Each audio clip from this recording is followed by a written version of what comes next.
Terima kasih klik video ini dan jangan lupa subscribe.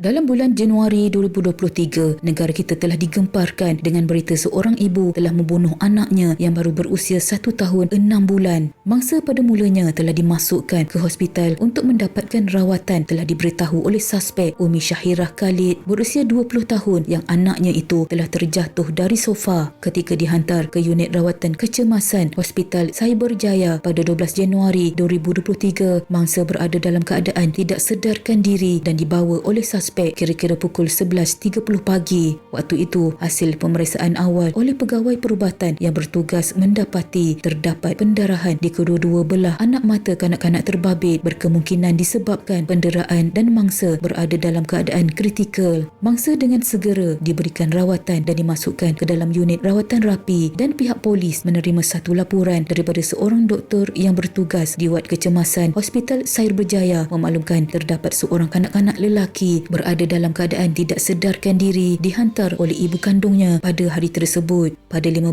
Januari, pegawai perubatan Hospital Cyberjaya telah menghubungi pihak polis pada pukul 8.03 pagi memberitahu kanak-kanak terbabit telah meninggal dunia. Lalu, apa sebenarnya yang telah berlaku? Ini adalah kisahnya.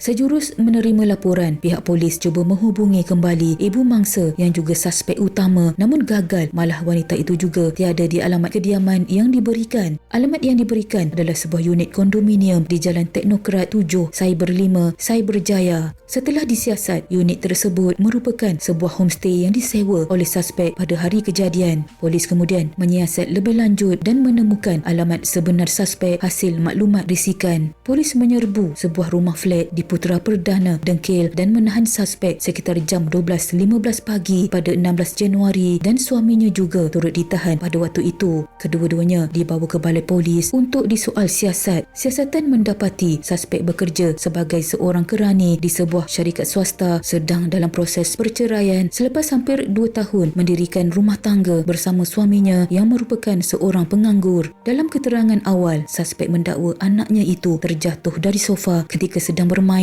namun tiada kesan lebam atau bengkak tetapi cuma menangis. Pada keesokan harinya, dia mendapati anaknya tidak sedar diri manakala tubuh badan mangsa menjadi pucat dan dia segera membawa anaknya itu ke hospital. Hasil soal siasat kemudian mendedahkan apa sebenarnya yang telah terjadi kepada mangsa dan bagaimana ianya berlaku. Ketika disoal siasat pihak polis, suspek telah mengaku membunuh mangsa dengan cara menekuk mukanya menggunakan bantal semasa anaknya itu sedang tidur. Suspek mengaku yang dia melakukan perkara tersebut kerana mengalami tekanan perasaan akibat masalah rumah tangga serta keluarga. Mengikut siasatan pihak polis, unit kondo yang diberikan alamat kepada hospital adalah sebuah homestay dan suspek mengaku dia menyewanya untuk bermalam dengan kekasihnya yang merupakan seorang pelajar kolej berusia 21 tahun. Pihak polis kemudian membuat penangkapan ke atas kekasih suspek setelah mendapat identitinya hasil maklumat yang diberikan oleh suspek. Manakala suami suspek yang berusia 20 tahun telah dibebaskan dengan jaminan polis kerana dipercayai tidak terlibat berikutan tiada di lokasi semasa kejadian berlaku. Siasatan ke atas kekasih suspek dilakukan. Bagaimanapun, lelaki itu tidak mengaku terlibat dengan kejadian kejam ini. Dia hanya hadir ke rumah yang dijadikan homestay berkenaan untuk bermalam dengan suspek dan semasa kejadian, lelaki berkenaan telah beredar. Ianya turut diakui oleh suspek sendiri yang kekasihnya tidak bersamanya sewaktu kejadian. Kekasih suspek kemudiannya dibebaskan.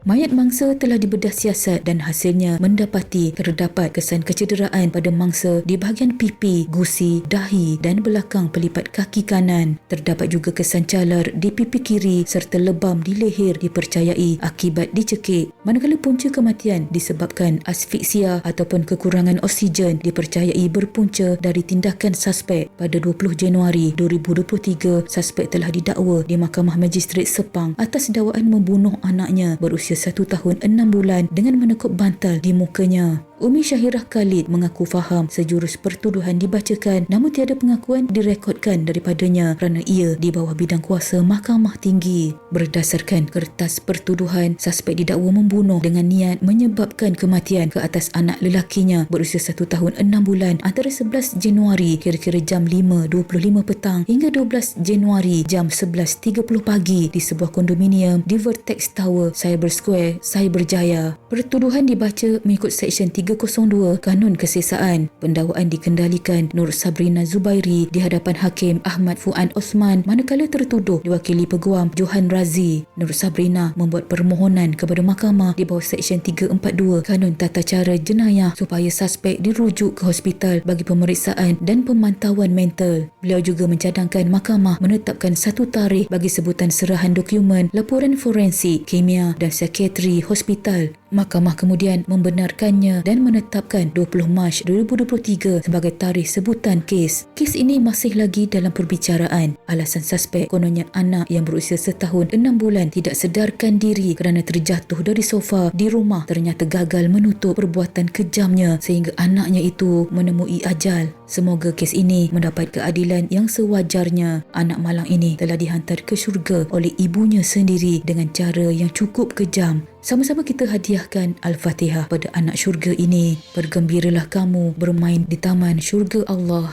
Sekian.